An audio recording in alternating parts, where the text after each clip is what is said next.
Welcome back to the podcast. This time out I'm speaking to Brandon Frisby, frontman of Southend band Soaked. Good pals with previous guests Another Day and Astile Doherty. Brandon's band Soaked have been rising up the indie scene. We spoke about his career so far, growing up in Southend, hooking up with Saul from Bilk, who gave him a little pep talk on how to progress his music career, releasing music.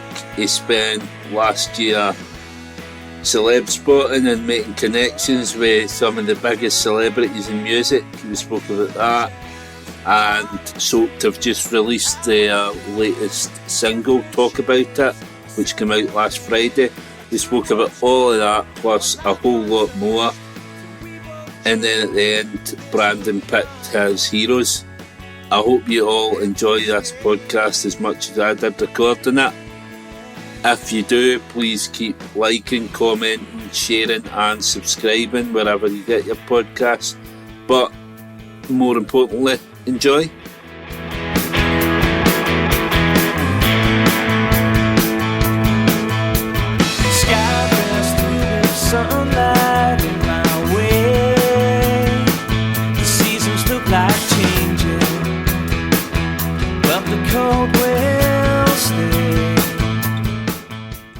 On the podcast this time out, I've got Brandon from Southend-on-Sea band Soaked. Brandon's the frontman of a three-piece band that includes Ronnie and Alex. We're going to talk about the band's career and everything that's been going on. I've had a busy couple of years, but before that we're going to go right back to the start. So what was life like for a young Brandon growing up? Young life. Oh man, yeah. Proper back. I mean, I was in a band, when I was at school and stuff with my friends. I've always kind of like, I learned guitar at 13 years old. I was really into like heavy metal and like grunge music and that when I was young. I used to have like hair down to my belly button and stuff. Mm-hmm. So yeah, I'd sort of that was my sort of opening to music. Obviously, I listened to all the same stuff most kids do, like Nevermind and stuff, and I got really into like the Jam and stuff. But I was also into quite heavy metal. So when I first started like doing a band, I really wanted it to be like a sort of heavy metal band, like Pantera or Slipknot or something. Mm-hmm. So I started my first band probably when I was about I don't know 13 with my friend. Um, and yeah, we sort of done a couple of gigs and stuff. And we was called Electric Bay. What I thought was everyone used to say that name was really, really rubbish. And looking back, it was pretty pants. But yeah, so yeah, that would have been we done a couple of gigs there, and that sort of fizzled out and stuff.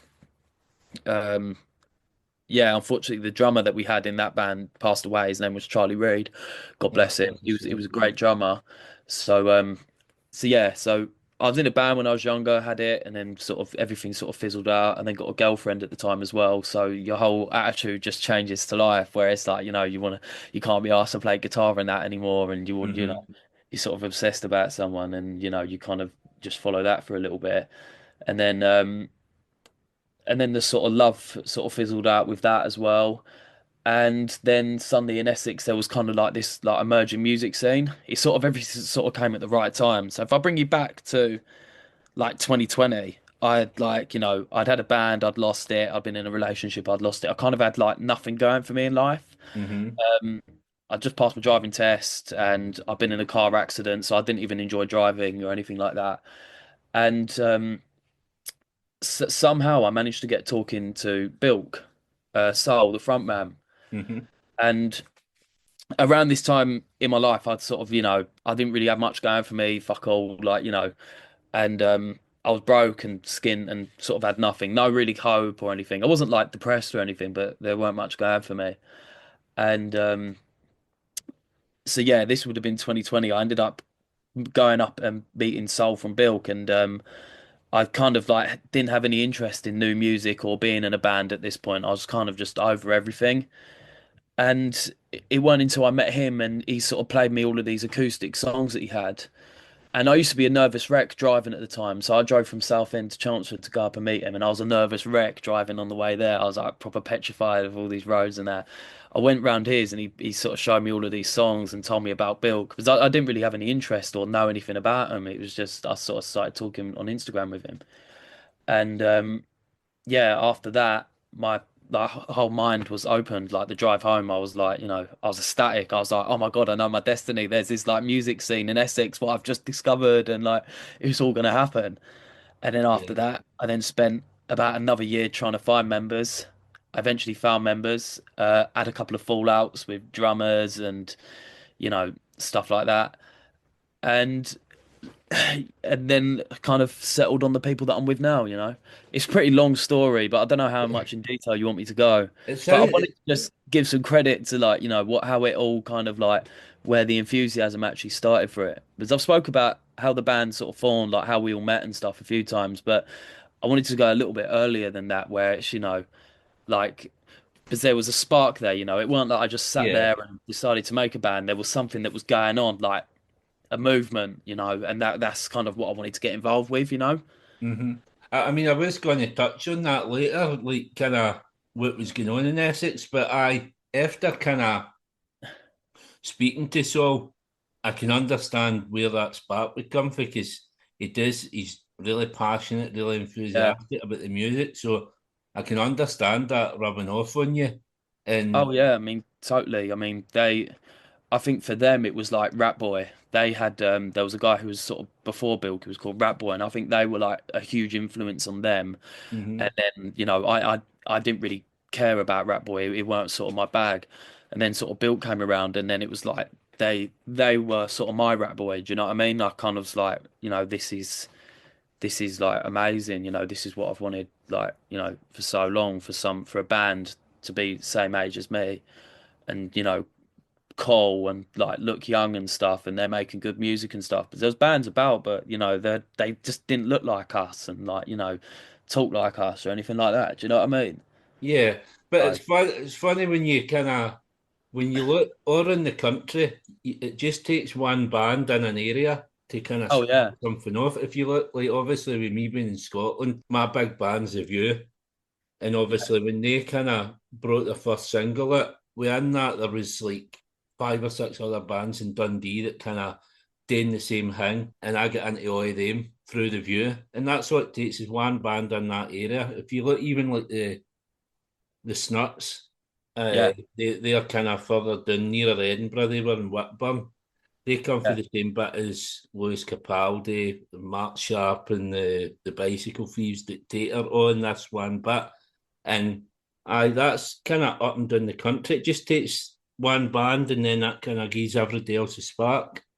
Oh yeah, totally. I mean, before, yeah, I mean, just to go back, I mean, if I go back to 2020, like really early before I sort of like I'd heard of them, but I'd never actually looked into them or sort of like, listened to their music or anything. But before that, there was just nothing going on, man. Like there was no bands or anything. I hated new music. I only listened to old music because anything that was new, I immediately associated with being crap. hmm So that's why I'd never actually listened to Bilk until I'd met them because, new music to me, I it was totally hopeless. There was like no point in it. That's why I wasn't really too focused on being in a band until I'd sort of seen what they were doing because it gave me so much hope and enthusiasm that, this hmm is like sort of Do I you felt like it happened really naturally. do you think with that? Do you think kind of with that like COVID comes into to that in any way? Because I've heard people say this a lot about kind of music's dead, music's on its arse, guitar music's no here anymore. But I look a bit now for lockdowns finished and all that, and there's just bands springing up everywhere, and it kind of the scene looks to be thriving. So do you think kind of maybe lockdown and COVID gave music Yeah, a kick up the totally. arse? I think it just changed everything. Do you know what I mean? Like that whole period, it was like I think it gave everyone an opportunity to try something new or to sort of sort themselves out a little bit. Prior to like the lockdown, I was like, I was a proper like skinny, long haired, like weird, emotional kid. Do you know what I mean? I didn't really have Hmm. much confidence or anything really about me. I was just like, I don't know. I was a bit lost. I was really, really lost. It wasn't until the lockdown happened that I and suddenly, yeah, like, the music scene and like, I got a new like job and shit. It gave everyone a chance to sort of reevaluate themselves and, come out of the lockdown like a better person. I know I definitely did. I'd done a lot of introspection around that time on myself and my personality, and I just didn't really like it, so I changed it. Yeah. I mean, that's another kind of theme that's come up quite a lot in the podcast is a lot of kind of reluctant musicians, like people that maybe can kind of going through problems with mental health, anxiety, and stuff like that, and kind of just taking a step up and getting up on a stage with a guitar and things like that. Kind of for a lot of people might seem like a big deal, but it seems to kind of be a help to a lot of kind of musicians. Oh yeah, totally. I mean, so yeah, I'll go back like when I don't know, 2016. I'd done the two gigs with my original band, the one with the crap name Electric Bay, Hmm. and like I couldn't even sing into a microphone. I I remember I'd done my first ever gig back then, and I remember getting off stage and some guy came up to me and he was like, I watched Green Day the other day and I'm going to tell you something, you're better than Green Day. Obviously, he was lying and just trying to make me feel good about it. But I remember like genuinely believing, like, oh man, like that was so good. Like we rocked. And then got home that night and I'd see someone put it on Facebook, like the whole show, and I clicked on it. And I started watching it and I heard my voice, and then that was it. I was like, it was like a shell shock moment. My heart sank. I was like, oh my God, that's dreadful. That sounds utter rubbish. And after that, I kind of, um, yeah, stopped singing, and like that kind of took all the enthusiasm out of gigging away from me. Mm. So in lockdown, another thing that was really important was I learned how to sing. I got into sort of I used to only just play like, before that it was like just riffs and stuff, and then in the lockdown I learned how to sing. I really started pushing my voice. I think it's because I learned how to drive. I could like I had a place to just drive around and sing as loud as I want to, and Yeah. sort of really see how my voice can go. There's lots of things in life where it's like, everything just kind of fell into place. At the time it didn't seem like it, but it was kind of a perfect storm, that whole like, end of like, 2019, 2020, and that everything just kind of went a bit whirlwind for Mhm. everyone really, but it all ended up being quite all right. But So, like, kind of touching on like the Essex scene, like obviously you mentioned like Bilk and that. yeah. Um, like obviously when I spoke to Saul, he kind of gave the impression that there's no many places to play are in there. He quickly kind of went to London. So, what was your kind of journey with the like early gigging? Oh, so I started this doing open mics at a place not far from me called Peggy Sue's, because I didn't have any band members. That was the only way I could like try and recruit people, was by doing open mics. That was how I kind of got myself back into gigging and learned how to get some stage confidence and learn how to sing publicly after Hmm. I'd been really embarrassed that time. So I started doing some open mics and getting through that. Managed to get my band together. I sort of found Ronnie, who was working in a Morrison's. I've known him my whole life, but I sort of, got him in the band, and we had this drummer who's from America, and then we ended up having a falling out, and then got Alex in the band. Um, and yeah, immediately it was like London. Our first gig, as Soaked, well, not as Soaked. I'll get to what our name was before Soaked. It's even worse than Electric Bay, but we played the Amersham Arms in London. Hmm. So yeah, it was immediately. I had no interest in playing in Southend or Chelmsford or any of these places in Essex. It was immediately London. But there isn't anywhere. There's a place called Chinnery's, but it's so big. It's quite big for a band that's just starting out. So it's Yeah. pretty useless for new bands. Obviously, like if you've listened to the podcast, you'll know I'll kind of I'll go back and I'll go right through your Instagram and all that. So, Yeah. um, I seen Jennery's, but before that there was one on Leon C. Is that the one where the woman came in mid set and pulled the plug? Yeah, so that was our third gig. Do you want me to get into that? I'd like to know the story of that. Aye. All right. So the story was, by this point, the band was formed. You know, we had me, Ronnie, and Alex. We had a couple of songs under our belt, and I had a really hard time getting gigs. I didn't really know. I didn't really have any musician mates who really sort of taught me the ropes. I had musician friends, but they weren't really teaching me anything. So I didn't know what a promoter was, didn't know what a manager was, I didn't know what a booking agent was. I just thought band asks venue for space, they give it to the band. Like Yeah. that's how simple I thought it was. I didn't know that there was so many fucking avenues you had to go through. You had to talk to the promoter, and then the promoter has to do this and do that. There's like, there's so much logistics will go into this stuff. So I just used to email like pubs and clubs and shit, and they would never respond to me. So I was like, oh, do you know what? I'm just gonna make my own night. So I found a pub that was willing to let me play. I'll say like, hi, I'm a band. I want to put on a night here for charity. Would you be interested? I've got a PA, drum kit, I've got the lot. I'll bring it all down and set it up.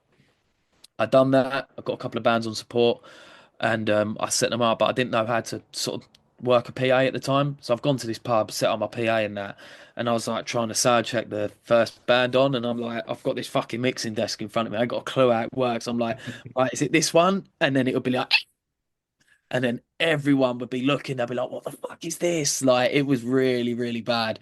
So I managed to get it to sound all right. The support bands played, no one liked them, unfortunately. And the landlord of the pub sort of come up to me and was like getting really like pissed off by the support bands because they were kind of crap. And I was just like, oh, there's nothing I can do about that. You've booked some bands to play, and these are the bands that you're getting. So eventually, it came time for us to get on. We were just like going at like 100 miles an hour. We was probably giving it like, playing loud and tight and that.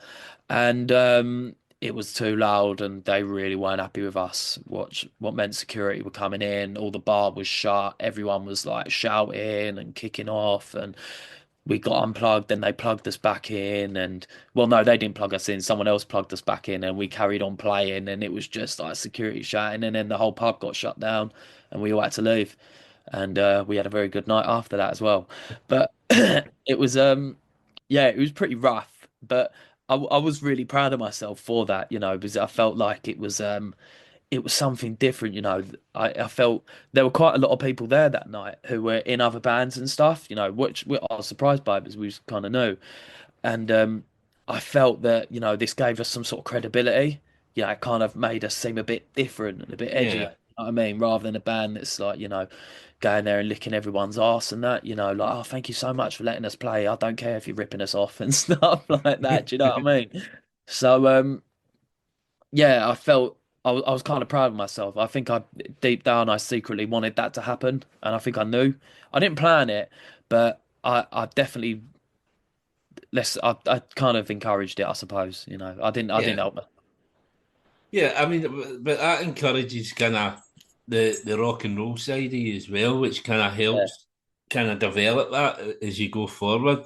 So yeah, obviously, you kind of mentioned London. And like that year, kind of you're playing all over the place in London, at yeah, Amherst Arms, Beehive, Dublin Castle, Hope Anchor, yeah. ticking off venues, all in about London. So how was that then? Kind of moving to London and kind of like you I see like the bands that are in about there. Then are you quickly accepted into that scene?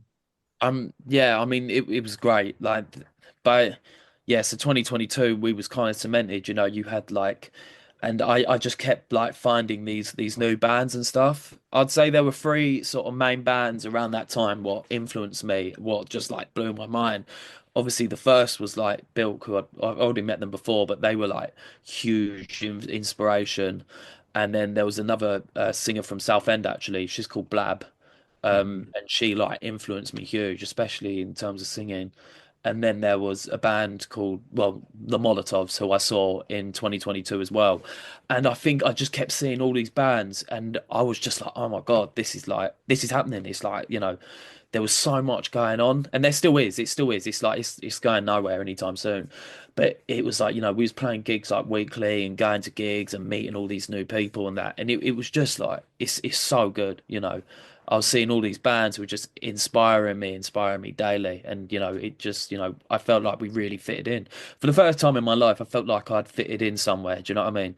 Not to Yeah, say that I was like, alone or anything like that. I've always had friends and stuff, but I was always jealous of people that had something really going on, like skaters and stuff. You used to see skaters like 2018 and like sort of back then, and there was like such a great community, and there were so many of them, and they used to go to London skate parks, and they used to go to like skate park here and that, and it was like I was always really jealous of that, and I felt I'd never have that sort of community in my life, but I did.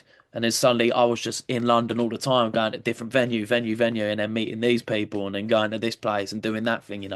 It was, oh yeah, man, totally. For someone like me that weren't raised around like a music scene or anything, it blew my mind. It still blows my mind now.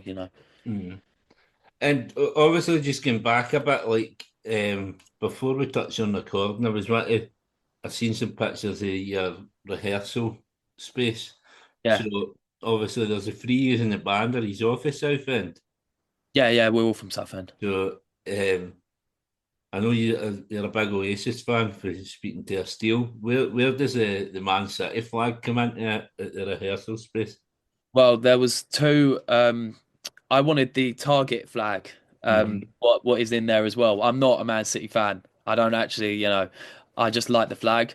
I like the Right. colours of it. And Oasis had them in like one of their things, and I always just liked how it looked. I liked the B on it, so I was like, yeah, I'll have that.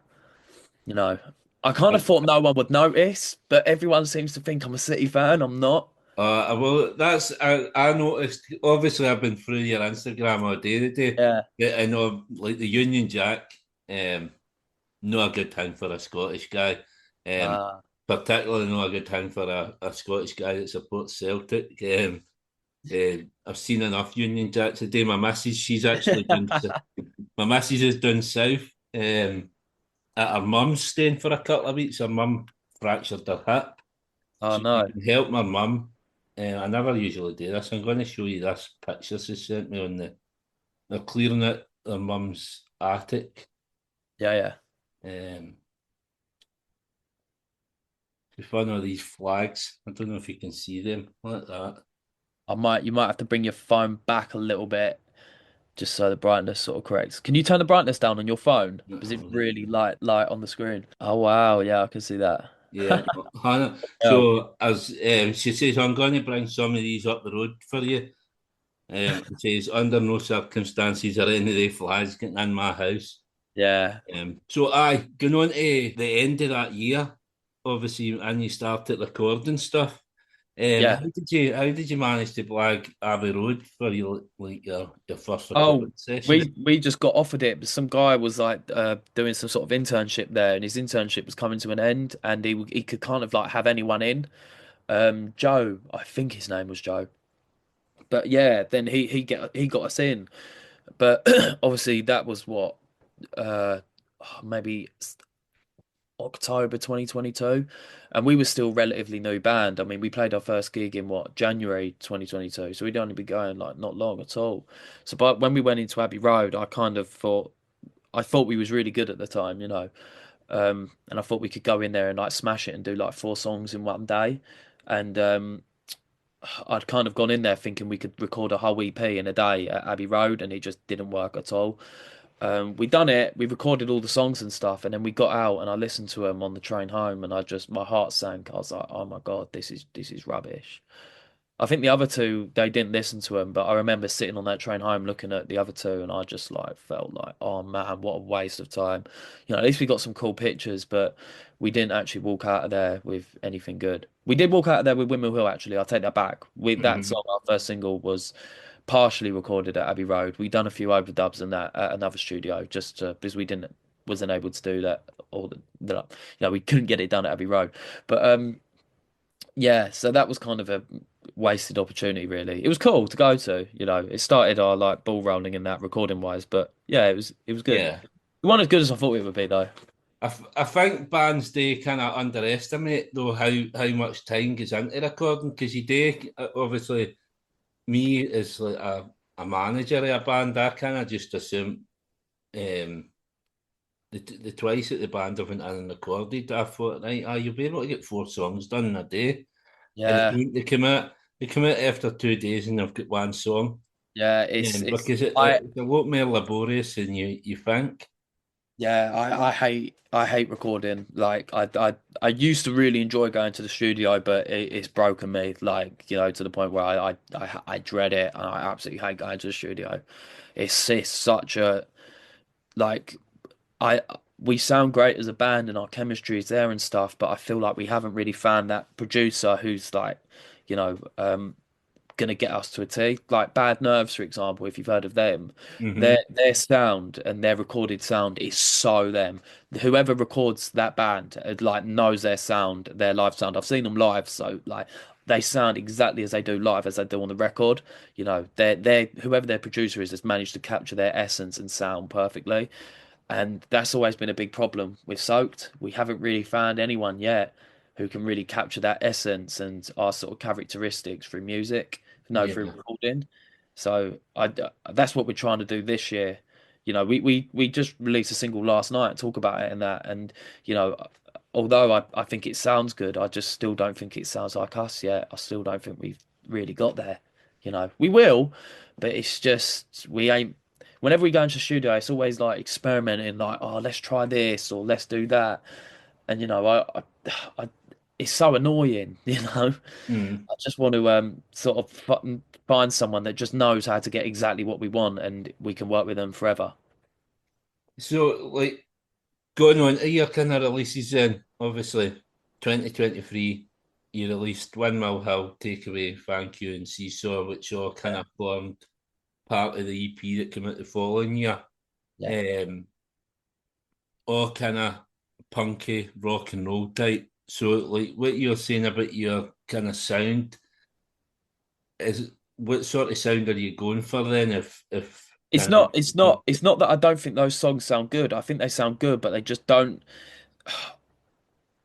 We have a real sort of like snappy sound live, mm-hmm.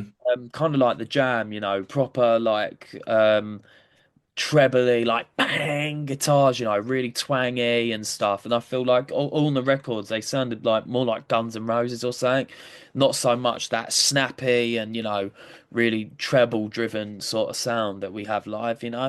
Like really thumping bass, but really trebly guitars and sort of screaming vocals. I Yeah, it's hard because when we play live, we can play the song to the room. Like if the gig's going off, I can really scream and shout into the microphone and thrash my guitar about. And then when it's not, you can sort of pull it back a little bit. But whatever you do in the studio is how it is forever. So Mm-hmm. it's really difficult. It's just as much my fault as it is like a producer and stuff. I need to figure it out more myself as well. It's like I ain't an angel or anything like that. So it's just it will come. Yeah, but it's funny, like obviously we've been like big into Oasis as well, because obviously when they recorded definitely maybe they had all the problems with that. They couldn't get it to sound the Yeah, way, and then they ended up getting the Mark Coyle, the live engineer, in to do it because yeah, he was recording them live every night. yeah. Um, I so mean, is what was that that? They something? Have it you took ever looked 4 into times. something like that? Pardon?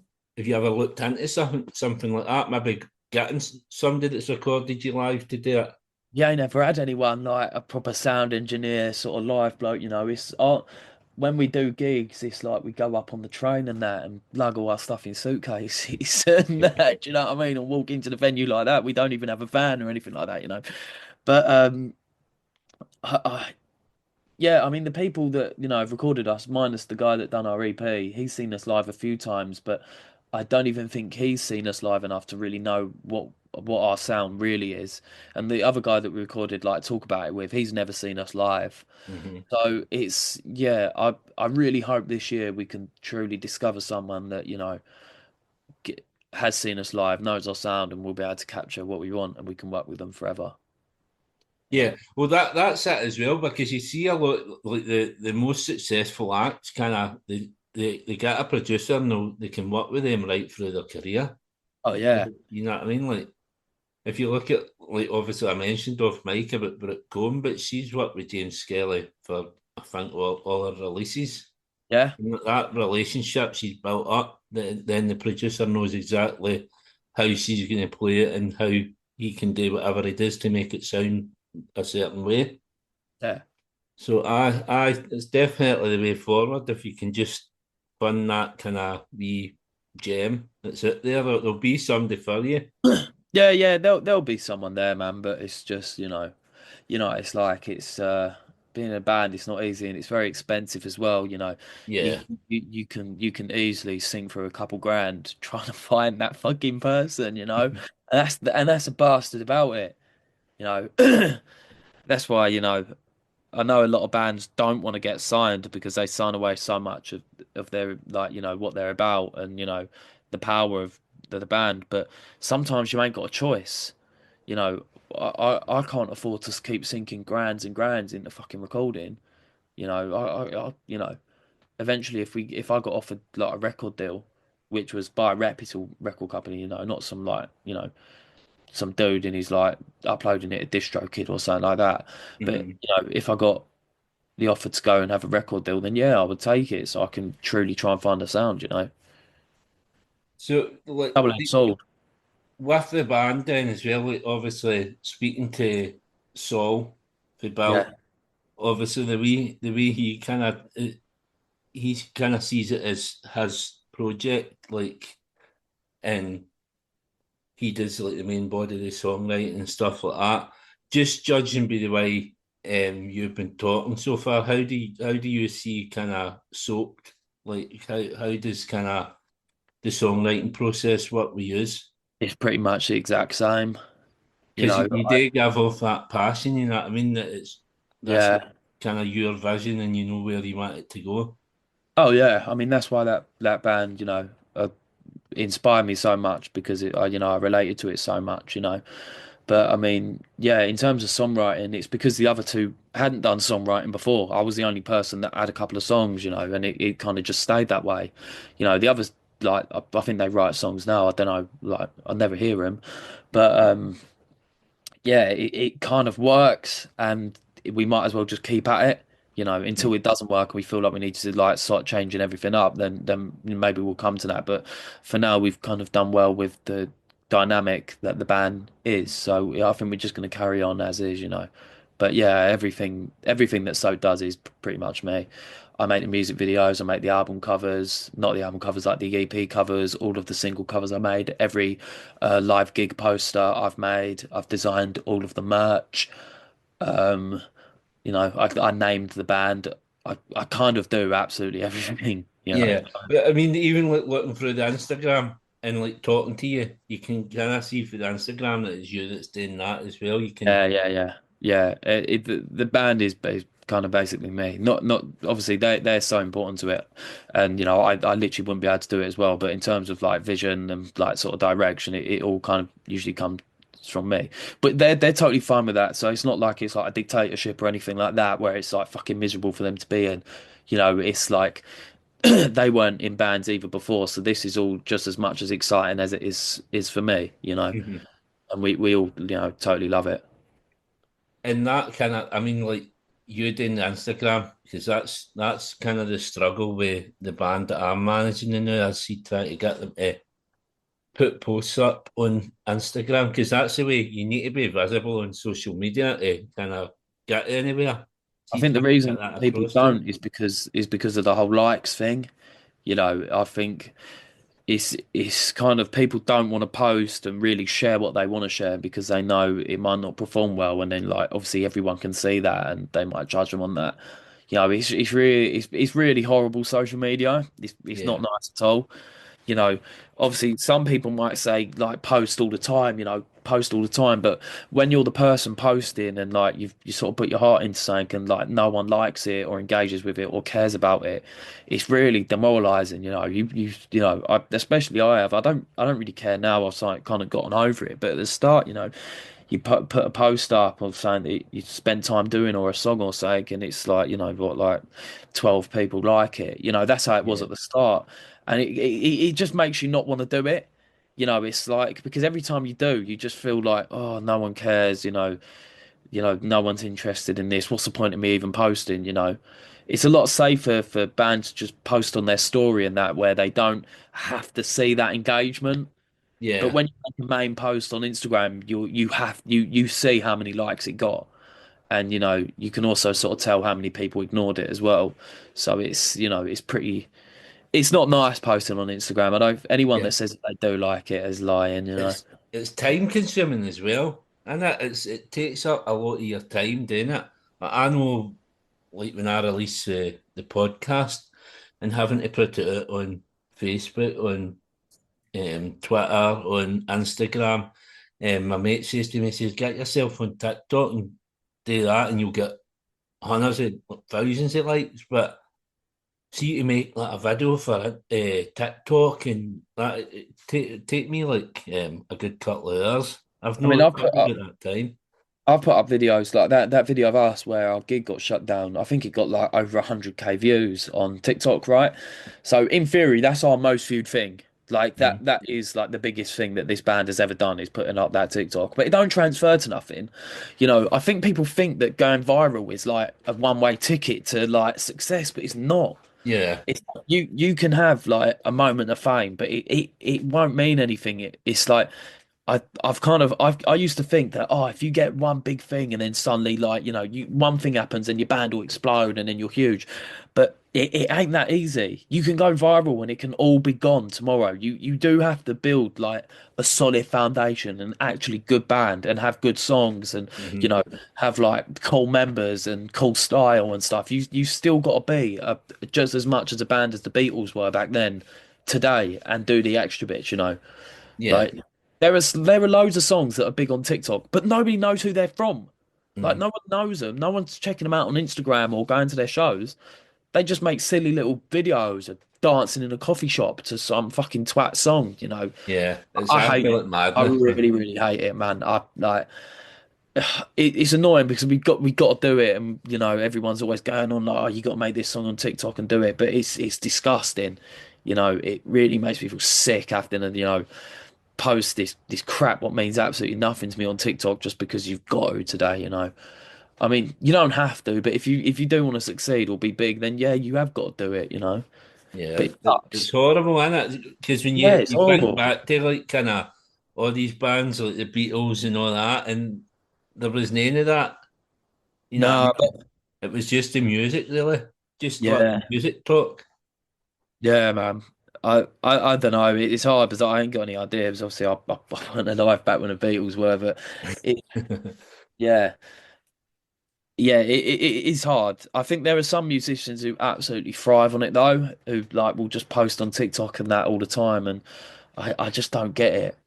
You know, I think a lot of musicians do get into it just to post on TikTok. Like, I think Yeah. they really Uh, enjoy that. Like, you can tell. And then there's other musicians who are just really a lot more actually into like the whole like band aspect of it, where I'd say we fall into, I just love being in a band. I love sitting on the coach and like, the people that you meet and the situations you get in, the whole rock and roll lifestyle. I just like, I yeah. love, going to the venues and staying out late and getting in late and, driving about and the conversations you have in the car. Where I think some people are like, oh, I can't wait to upload this song on TikTok and make a load of videos of me dancing around in my bedroom to this song. And it's just like, I think there is a strong divide, and you meet these people and you can tell who's who. Yeah, yeah. I've met loads of Well, people in London and like, in sort of music scene. They ain't part of the music scene that we're in, but you'll meet them. It's like, it's all about TikTok and like, oh, I hate it. I hate it, man. Fuck them. so, obviously you released all those songs 2023, which is Yeah, they were kind of like the bulk of the EP that came out yeah. at the start of 2023. So, the start of 2024. But gig wise in 2023, you kind of started off supporting Bilk on their album launch show. Oh yeah, we did. Yeah. So, Mira. Yeah. So how was that then? Was that kind of how often did you kind of played with them? That was the only time, yeah, we ever played with Bilk. But I'll take you back quickly. So in 2022, like when you said about the Amersham Arms and the Dublin Castle and all of that, we weren't actually called Soaps then. We was called Song. I've kind of erased everything called Song from the Instagram, but I thought it'd be a really good idea to have like the most basic name ever, Hmm. called Song. I thought people would think, oh, that's really memorable, and it's like so basic that how could you forget it? It was so shit, it was good. But it's not. It was just shit. It was just the worst name ever. Every time I tell someone about the band name, I'll be like, they're like, "Oh, what's your band called?" It'd be like Song, and they would just look at you like Song. I was like, "Yes, it's fucking Song, all right." Like I'd have to defend it. I remember when my dad, um, he'd sort of been like knowing what I was doing in the band and that. He hadn't taken much of an interest at it by this point, but he was like, "What is your band called?" I remember standing there thinking, "Fuck!" He's asked me what my band's called. I didn't even want to tell him because I just knew what he would be like. He'd be like, "It's fucking shit." So I told him, and I was like, "Yeah, yeah, I'm gonna go to Tesco's now," and sort of just like got away from him. Um, so in October 2022, I'd like sort of announced on the stage when we was playing a gig at Chinnery's that the song is not working. It can no longer be. We got to like put our big boy pants on now and become a proper band. And then I called the band Soaked. So then the Bilk show was in February. So I would say that show was the biggest show that we played. It was to a sold out crowd, and we'd sort of become soaked, and started getting better, like as musicians, and the songs were getting better. So I'd say I really see that gig as where sort of soaked started. I know we'd done Abbey Road and stuff before, but that gig is where, like, um, where I felt like, oh yeah, this is it. Like, it's happening now. That gig was like huge for us. It changed everything. You know, Right. we suddenly had like people like reposting us, like watching us on their stories and that gig, and I've never experienced that before. All these people messaging us saying like, "Oh, you were so sick. I can't wait to see you guys again." Their fans were so supportive. They were really like a punk rock sort of crowd. It weren't like a bunch of people that were going there just to be seen like on social media. It was people that were genuinely about live music. And when Hmm. they saw us, I feel like they sort of understood that we were like that as well. And it was just, it was that changed everything. That's brilliant. Yeah. That sounds amazing. Because We supported the Molotovs as well in late 2022, and we'd just become soaked then. And hmm that was another experience for me. Like, so just supporting the Molotovs and then just supporting Bilk all like within 2 months. Like by 2023, my head was just like so screwed onto the band, and I've never sort of looked back since. So obviously, like doing that bulk one in the February, Yeah, um, and then for then on, you were out everywhere really. yeah, we never Brighton, got stopped. yeah, Brighton, London, Manchester, HMV in London, Bristol, Liverpool. You played Edinburgh Legends, and you Yep. played Glasgow. Did you play? See when you played in Glasgow? Yeah, we Say played King old Tut's, and hairdressers, then but did you play King Tut's as well? The same. yeah, I done an acoustic show at King Tut's, and then straight after we walked down the road to the old hairdressers, and then we played there. So we done Yeah, sort of two in one day, which was like, I would say that period, um, we done Liverpool. We done 2 nights in Liverpool. Then we went straight up to Glasgow, and we done King Tut's and the old hairdressers. And that I think it was like 4 days we was sort of away for. That was the best time of being in a band ever. yeah. Like it was like I absolutely love Scotland. Like But the Glasgow crowd is by far the best. I think every day comes on and talks about it. I just loved it. I just felt like when I sort of got off in Glasgow, I just felt at home. Like I don't know, there was just about the place like a weird aura. Like in Liverpool as well. I thought I wouldn't like Liverpool, but I absolutely loved it. It was fucking mental. Like the people that we meet in like this really rough hostel we were staying at. It was, and then we was like on the train going up to Glasgow, and like all the people we met in Glasgow. It was just amazing. That's probably will forever be my favorite time of being in a band. I absolutely love those two places. I Yeah, can't wait to go back to Scotland. yeah. I mean, King Tut's is iconic. We've been the band that I manage again. When we've been lucky enough, they've been gone a year, and they've Yeah, been lucky enough to play it twice. yeah. So I mean, as a thing of dreams, man. It's a cracking wee venue to play. I So mean, tick yeah. that off as soon as you come into Glasgow. You're doing Oh something. yeah. I didn't even know that they were doing that. Luckily, I got there and they were like, "Oh, we'd like getting people up to play," and I was just like, "What? How convenient! Like, I've got a guitar here. Let me go up and play," and I did. And obviously, Astile when he was on here, he sort of like knows, like, obviously, yeah, I'm a big Oasis fan. I'm like really into him. So yeah, getting to do that, it was like mind blowing for me.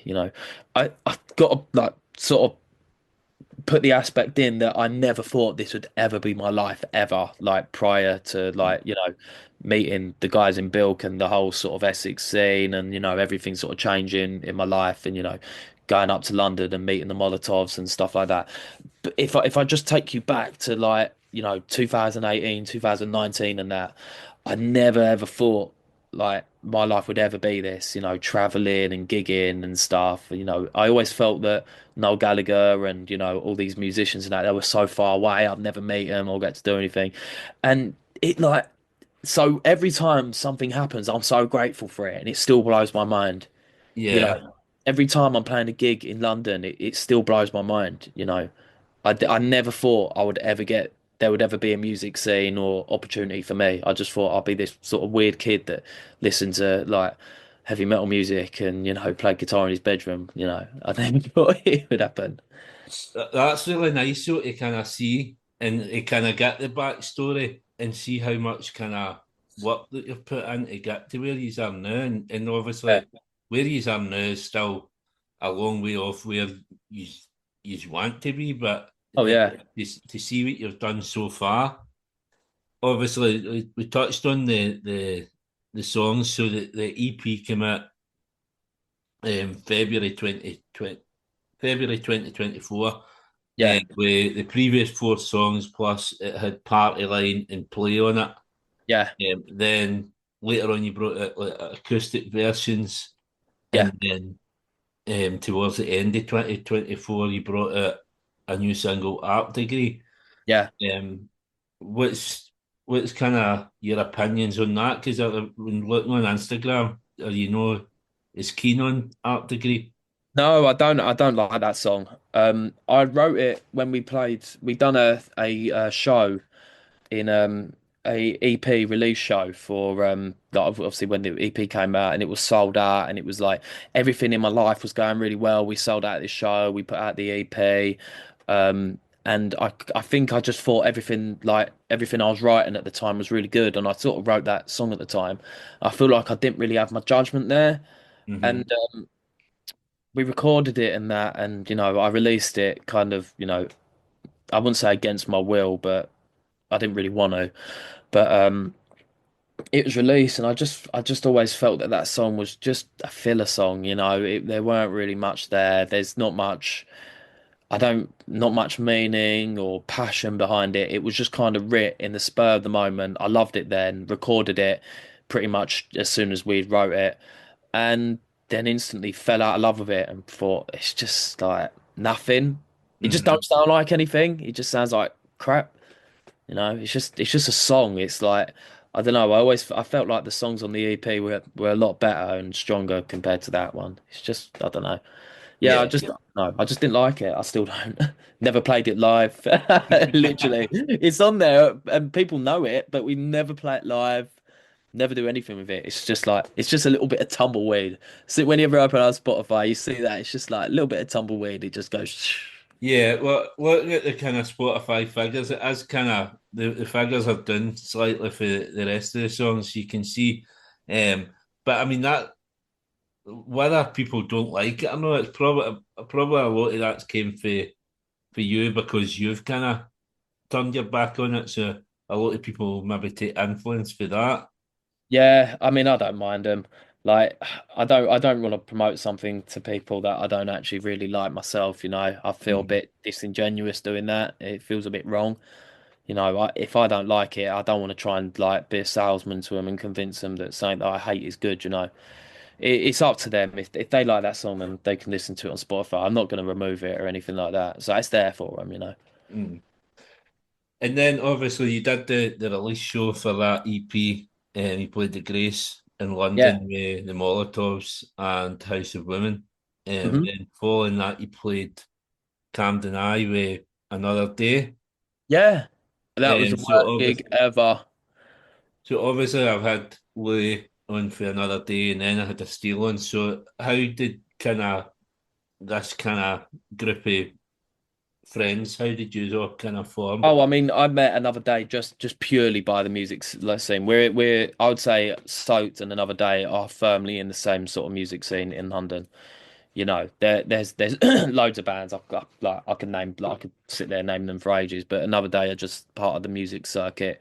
We all play the same venues, we all know the same people, we all go to like the Marquis in London and stuff, and like sort of drink there, so we all kind of know each other.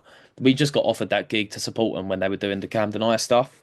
So yeah, I'd known Louis and that before, and all the rest of them. They're all like proper nice people and that. I've known Astile since 2022. I knew him like years before. Mm-hmm. But Yeah, I mean, it's funny how obviously, like sometimes I'll go searching for a guest for the podcast, and then other times somebody will contact me. So, like in the case of Another Day, I think the guy that co-manages him, Ollie Andrews, I had him in my podcast last year. yeah, He got in touch with me and said, "Oh, I get this band. You like this band?" And through them, I kind of thought, right, I'm going to contact a Steel, and then obviously you contacted me. So, yeah. so obviously, if you've heard them on the podcast and got in touch, it's funny how forgetting one guest can turn into five or six guests. Oh yeah, I mean that's just like the sort of music scene thing. It's the sort of same thing. You meet one person and then you meet another, and then you just kind of like get involved. I'd say yeah, Soaked are sort of have our players just as much as any of the other bands do. It's such a great community. Mm. You know. And is that you get a manager now as well? Is that right?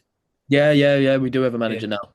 yeah. Yeah, Because I've Verona, her been name talking is. about to her as well, and I'm gonna hopefully get the other two bands on Cruel Hearts. I'm looking for Cruel Hearts anyway, and she was Yeah, trying to give I me. think that's Carl Barat's other half's band Yeah, or something. I don't yeah. know. So obviously with the Time for Heroes connection, I'm trying to get Yeah, I'm trying to get as close to the Libertines as I can, but you might be able to help me out with that anyway. I'm going to talk about that bit yeah. in a wee bit. I thought that would come up. So after this Another Day gig, then you seem to get into this kind of celebrity culture. Obviously, bumped into James Buckley first. God, you've really done your research. Yeah, yeah. I mean, I know he kind of. I'm pretty sure that he know playing bands as well at some point. So he's quite into I his met him at a music. Paul Weller concert Mm-hmm. in Because he's Southend. big into Weller. Yeah, I've been listening to his podcast he does with his wife, and his wife.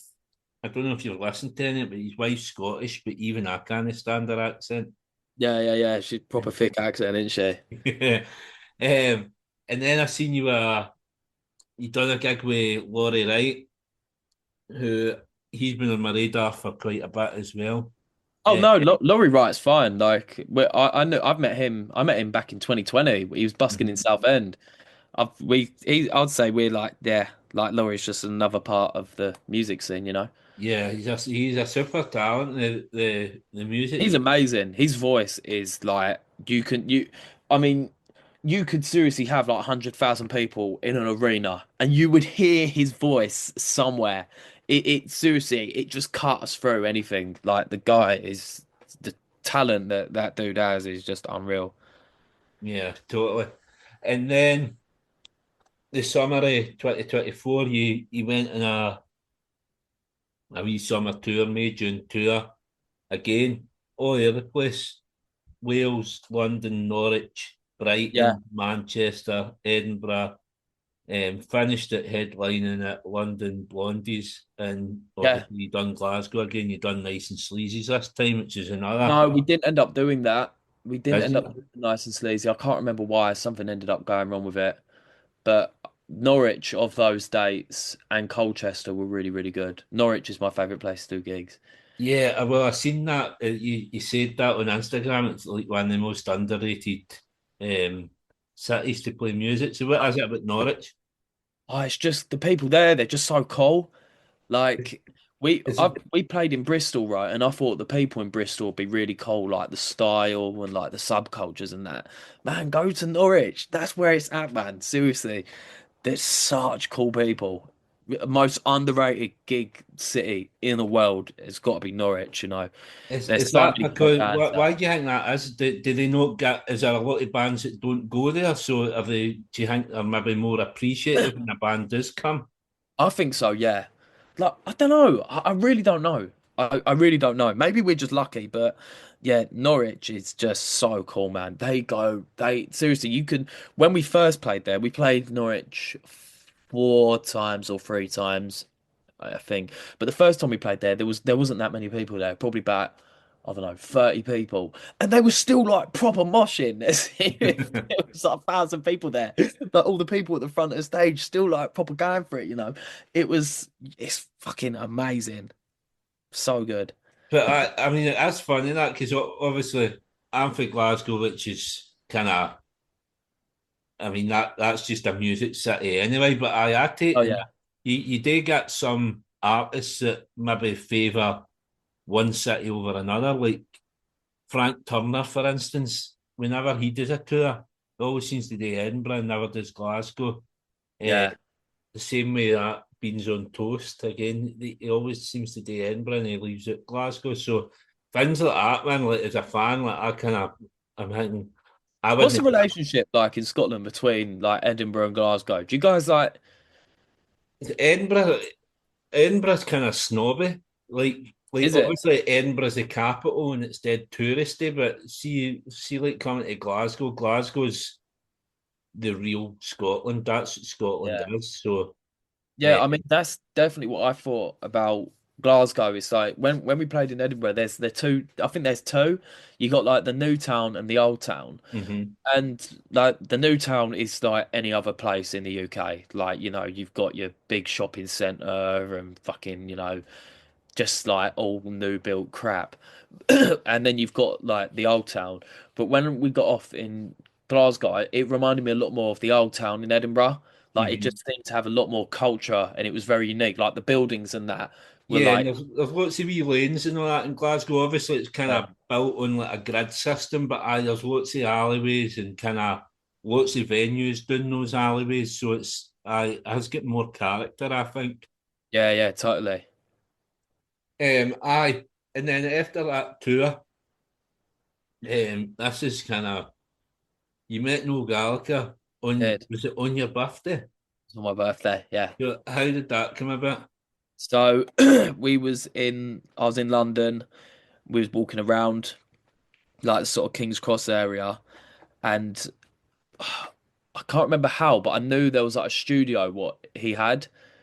Like he's because I saw something where this guy who's a Brighton-based artist had done like all like paintings and stuff. I remember seeing he had one in like King's Cross. I was like walking around. I was like, oh fuck! Like I wonder if he's like there. Like I was just trying to think of shit to do on my birthday, and I was like, oh fuck! Like maybe I'll just go have a little look, see if he's there. Walking around this like place where like the music studios are and like all the big sort of music indie heads are, and he was outside waiting for a subway waiting for his subway to be delivered. That's And I mental sort though, of walked because see past. the see the amount of times that people have thought I'm gonna try and find Noel Gallagher today, and Yeah, like 99% of them would fail. And yeah. that one day you'd be like, I'm gonna find Noel Gallagher today and fun him. He It, must have it, been it weren't lazy with like a you though conscious that thing. you I never just had thought to. like it was my birthday. I thought like, oh, do you know what? Like I really love the King's Cross area and just sort of walking around there and stuff. And yeah, there he was waiting for his subway. And I sort of like I sort of locked eyes with him, and he then like sort of like done the gesture with his hand like to say like come over here. And I was like, holy fuck! Like he knows I'm He thought you were delivering a foot long though, that's what it. I would have thought, yeah, yeah, he probably thought I was stealing from his fucking subway. But no, he sort of clocked that. Obviously, like I knew who he was. He come over, and then I just stood there talking to him for about like 5 minutes. Like, actually, no, probably longer than that, 10 minutes until his subway got there. He was like, he had like the massive vape. Well, I was kind of surprised. I wouldn't have thought he vapes, especially one of those big emo vapes. What are like have the big cloud of smoke. But yeah, I was talking to him about Soaked. Told him that I was from Southend, and he went Southend. I was like, yeah, Southend. Um, and yeah, I can't remember. I was a bit starstruck, and then I went out after that and celebrated. Amazing. And then for then on, kind of this Instagram descends into kind of Yeah, mate. celebrity after celebrity. Carol Barat, Pete We Doherty, Alan McGee, and Homer Simpson. So Homer Simpson, yeah, in Wales. yeah. So out of them, what was your favourite meeting there? Oh, my favourite meeting there. Um, I'm gonna say Pete Doherty because I was walking down Tottenham Court Road, right? This was the most like sort of like mental one. He was doing the thing in the 100 Club, and I'd like got tickets to go there and see it. I weren't really sure what it was, but I got on there a bit early, and I was just sort of gonna have like sort of mooch about London and that. And I was walking down Tottenham Court Road. I looked to my right, and there's this really tall bloke sort of walking along with me, and I was like, "Holy fuck, that's him!" I was like, "Pete," and he was like, "Oh yeah, you right, mate? How you doing? Do you know anywhere there's like a parking space?" And I was like, "No, like I live in Southend. I don't live. I don't know where you can get a parking space." And he was like, "Oh yeah, we're trying to find a parking space." And but it was so crazy because I'd just been walking along with him for so long, and it weren't until I sort of just looked to my right, I was like, "Oh shit, that's him." Yeah, he's a big guy as well, isn't he? He's a lot taller than people think that he is. Oh yeah, yeah, he's pretty tall. I mean, I'm not tall myself, so yeah. Yeah, and did you mention that you're kind of pals with his son at that point? Yeah, I did. I would always made it kind of clear, like to Astile and like to Pete, that you know I know like I made it clear to Astile when I first met him that like I know who your dad is. I know like what's going on. Like I ain't gonna sit here and pretend like oh I don't know. I'm like totally oblivious to it. What Pete Doherty's your dad? Like I feel like there probably are people that would do that, and I was just like look I know it like let's just move past that. Like, let's have a bit of an awkward conversation now because Yeah, I like that music. I am into Oasis, so yeah, I do know him, and he was totally fine with it. I think he really appreciated me like being that sort of upfront and honest about it. And I was kind of the same with Pete. I was just like, oh shit. I told him that because where I still worked, he worked at a bar, and I was living in an Airbnb at the time, and he worked in a bar basically like a second away from where I was. That's how we met. And we used to like drink and that at the Airbnb, and he'd like sort of pass out, and we'd just like sleep in the living room and that. And I think I said to Pete that I'm going to send him an invoice for all the times they're still stayed around mine. And he thought that was pretty funny. He was like, "Oh, do you want some cash? I'll give you some cash." I was like, "I'm fucking winding you up." well, because that connection then, obviously, later on, towards the end of 2024, you Yeah. ended up supporting the Libertines in Bath. Um, and not only did you support them, but you got up on stage with them and sang about it, Don't Look Back into the Sun and played the guitar on it as well. But Yeah. I mean, my all-time favourite Libertines song. Um, I was watching the video. I've watched that video 3 or 4 times a day because it's class, man. It's just kind of the stuff that dreams are made of. I would love to be able to get up and do that. Well, Um, me playing with them. yeah. Yeah. So how was that, man? Like, and how did that come about? Like, did they say to you like before they went No, down to so come what up? what happened was how I got up on stage. My surname's Frisby. Like my full name is Brandon Frisby, and the whole day sort of I'd been spending with like sort of Pete and sort of Carl, and they kept talking about how my surname was Frisby, and they were like, oh, there's this family in New York who are the Frisby family, and they made like pies or some shit like that. They were just really intrigued by my surname and like, is it your real name? Is your surname actually Frisby? I was like, yeah. It's like the one you can throw. Yeah, it's like my surname's actually Frisby. So before they were going to do the final song, Pete had said on stage, he was like, oh, we've had so many great talent supporting us today. And then I think Cole went, yeah, Mr. Frisby. And then Pete was like, yeah, Frisby. Frisby. Like he just like standing there on stage saying it into the mic. And I'm like sort of standing at a stage and mic. I'm like, I thought it was just cool enough that he was saying my surname. And then I think he went, where is Frisby boy? And then he turns around and sees me. And he's like, come out. And then suddenly the whole place is just erupting, and then I get given a his black nylon string guitar, and then the Molotov sort of follow as well, like coming out, and then we all kind of play on stage "Don't Look Back into the Sun" together, and it was amazing. Yeah, man, It was that's an crazy. absolute It was dream. like, I used to fucking like used to I had a shit night shift job at Morrison's and that. I used to walk around working with my headphones on, listening to the Libertines. It's like this is why if anyone can take anything away from this whole podcast is that like you don't need to know anyone, you don't need to have any sort of special ins or anything. Anyone can fucking do it. I never ever thought I'd be on the stage with Libertines ever, fucking ever, man. Yeah, Like seriously, I was destined to for like I thought at the time like all I'll ever get is maybe to see him live or something. But like, I just used to listen to him working my shit job at fucking um, what's it called, Morrison's. yeah, And if someone had ever told me that I'd be playing on stage with a band that I've got on my headphones, I'd be like, no way, bollocks! I wouldn't have believed it, and it yeah. happened. It's absolute nuts, but it does happen, and it happens all the time. It's just about putting the work in it. Obviously, like I had Kieran Fisher on a few episodes back, and he Yeah, he kind of grew up with me, like kind of the same time as me, and he was into the View, going to yeah, see the View, going to see them at signing sessions and all that. I'll go to this gig, I'll get my picture with him there, and then 20 years later, he's recording songs with Kyle Faulkner and all that, and it's easy to do, you know what I mean? If you just put the work in, and it's the music industry isn't actually as big as people think. Like no, it's once you're not. in it, you're connected to all these people pretty quickly. Oh yeah, totally. It's I think as well, like Pete Doherty and the Libertines in general, they aren't snobby at all. Like they are like I know the word like down to earth gets thrown around a lot, but these guys are literally the definition of it. Yeah, and they're They're, big supporters of up and coming bands. Like, oh, 100%. I went to see the Libertines. It must have been the end of last year, and I think they had the Dutch band. Is it Real Farmer?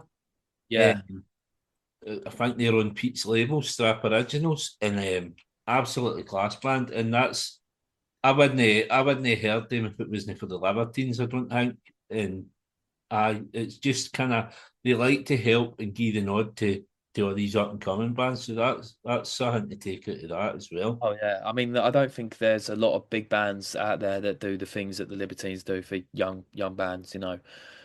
Pete is like, he is him. They when you meet him, like I'm sure you'll probably interview him at some time. You just like Only been trying for 4 years.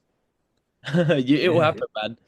But I think when I was younger and that I used to listen to Libertines or Oasis or I've even met Courtney Love as well, like and all of these Hmm. like big bands.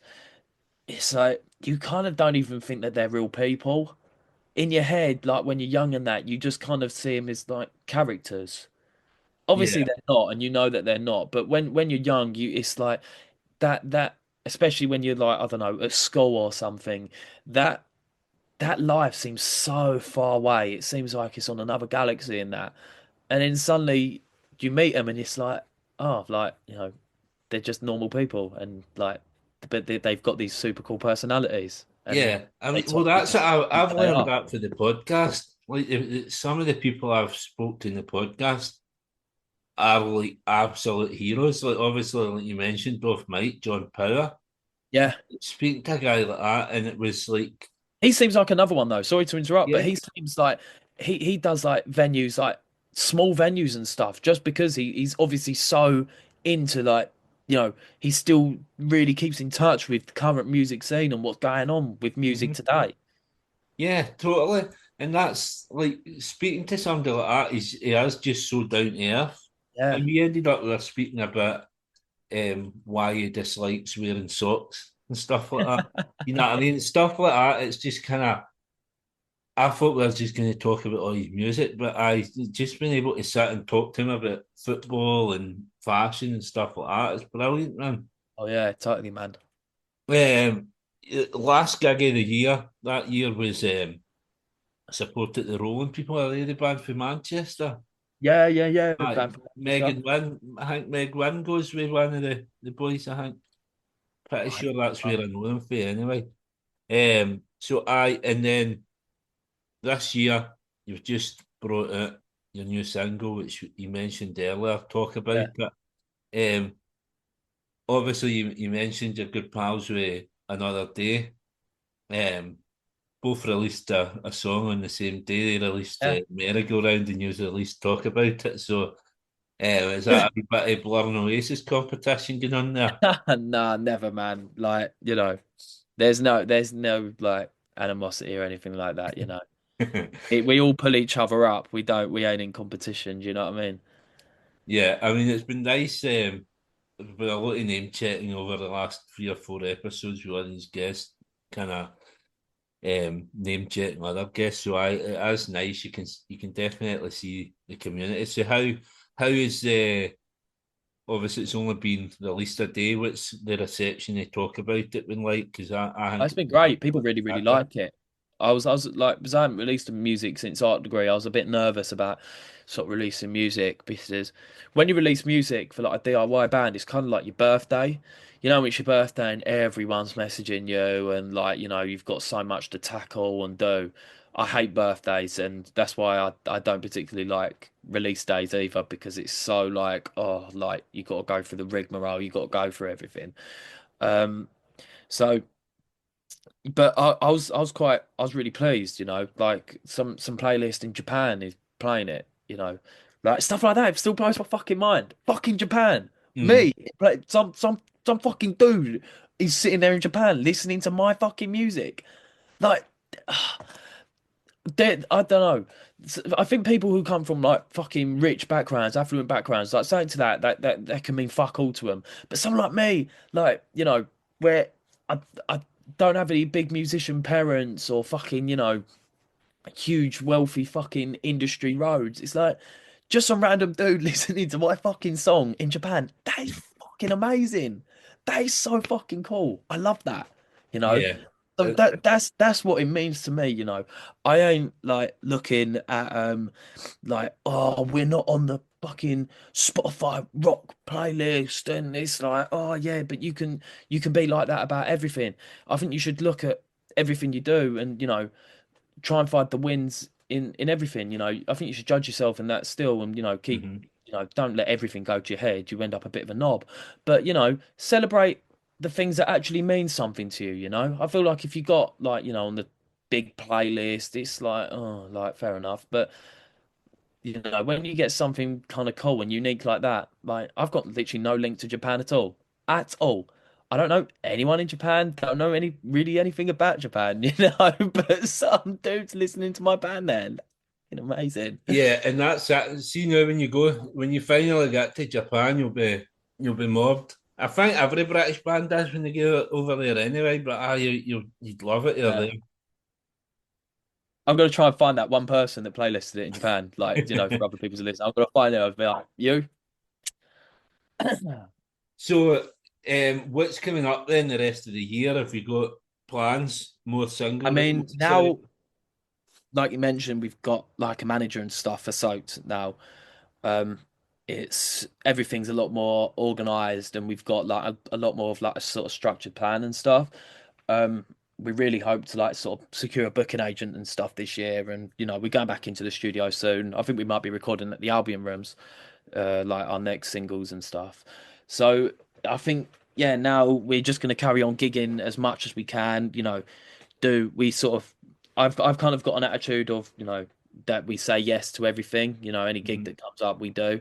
I like I'm not snobby about what we do. We do the gigs that the other bands won't want to do. So then it all sort of pays off in the end. So we're gonna gig as much as we can. Get back into studio, find our sound, and take it even further. And hopefully just carry on growing and getting some great opportunities like we did last year. When I Brilliant. met Courtney Love, I gave her a piece of paper with with my number on it and an email saying, "You're the best. We need to support you when you come back on tour." So I gave her on the other side of it. I like wrote instructions on to listen to our song "Thank You" and say, "If you like this one, then please can we support you on your tour?" So you never know. Courtney Love might reach out and we'll be supporting her whenever she comes back. Yeah, that'd be good as well. That'd be amazing. So I'm looking forward to see what comes up for you the rest of the year. Yeah. Obviously, the last part of the podcast got time for heroes, but before we go into heroes, I just wanted to give a shout out to um, Mark Spiller from This Is the Music. He's Of course. obviously, so he's in hospital, Yeah. with a wee I send in my bit of wishes as scare. well. So just a wee shout out to Mark for This Is the Music podcast. Does a lot of good work, getting a lot of bands on. If he is out the game for a bit, I'm quite happy to fill the void and take some of his guests off him. But I get well soon, Mark. Yeah, get well soon, Mark. God bless. You've done amazing things for all the bands that, every time that we put out music, you've totally backed it. So if you're listening to this, hope you get better soon, mate. Brilliant. So the last part of the podcast, good time for heroes. Yeah. I asked my guests to pick four heroes to come for dinner. Why they're your heroes and what would you cook for them? Um, Dead or alive, musicians, sportsmen, whatever you like. But I four heroes. Oof. Four heroes. All right. Four. Yeah. All right. Unless that's a struggle, a No, I'm gonna bunch of go heroes. four. I'm gonna go for four because I'm gonna sort of pick my like sort of childhood heroes. I'm gonna get. Oh, man, this will be a fucking weird one. Obviously, Kurt Cobain's got to be there. Um, Slash. Um, Fuck. All right, Kurt Cobain Slash. That's already fucking a shit dynamic because they can fucking hate each other. But who else are we getting? Um,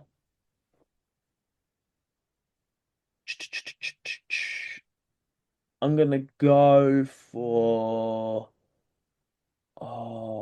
Dead or Alive. Oh man, this is actually way harder than it. Yeah, an absolute turmoil here. All right, so we've got Kurt, we've got Slash. Um, who else can I think of? Why's my mind gone so blank? Um, I mean, there's some. Oh, Jimi Hendrix. Yeah, we'll get Jimmy in there. All right, so I've got one more. So Kurt slash Jimmy. Um,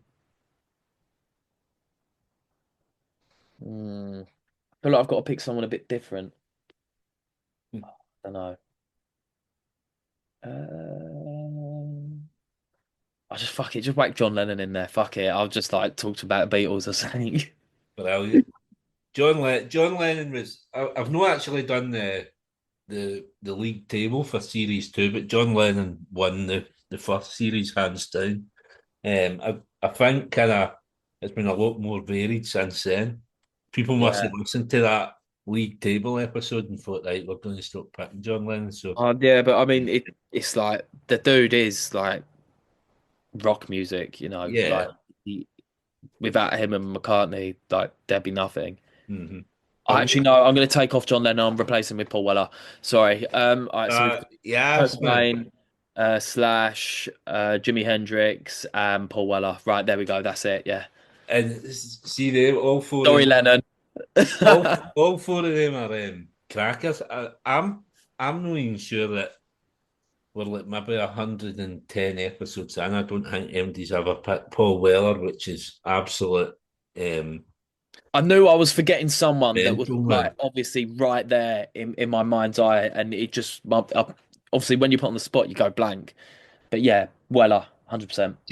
See in that group, like if they four that you picked, like Casero, they are all fantastic. But then see once you add in Paul Weller, I think Yeah. I would just blank everybody else and just I'd be fascinated just speaking to Paul Weller all night. Oh yeah. I mean, Absolute phenomenon.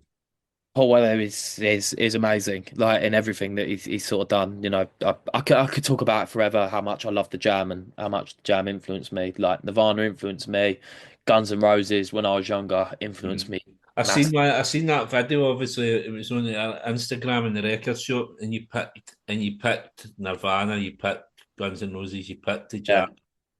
Manic Street Preachers was the other one, and I can't yeah. remember Manic Street the last Preachers are one of one. my favorite bands.